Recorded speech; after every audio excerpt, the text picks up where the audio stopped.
Ako po si Annalisa Abulencia.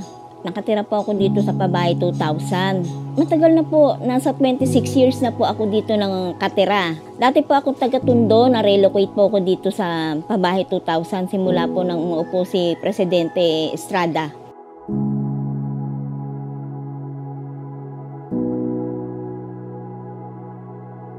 Nakikinig po kami nung seminar. Sabi doon, kailangan ng hangin, ng liwanag. Eksakto po noon, maglo-loan ako.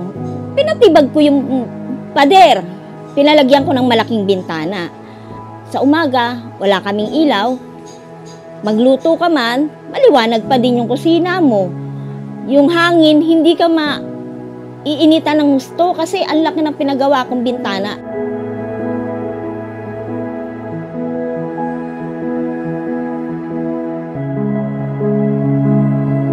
Ang bill po namin noon, umaabot kami ng 2,000 po mahigit.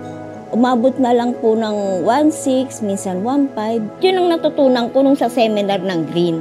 Meron po akong mga pinagbalatan ng balat ng saging. Nilalagay ko po yan, kinocompose ko po yan.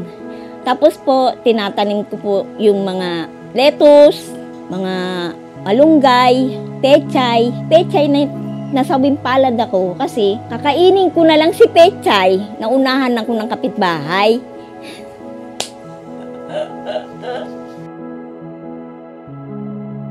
Ang ganda, matututo ka kung paano magtipid ng kuryente, magtanim, mag-alaga. May maganda kang hangin na malalanghap pagka may mga tanim kang halaman sa loob o labas ng pamamahay mo.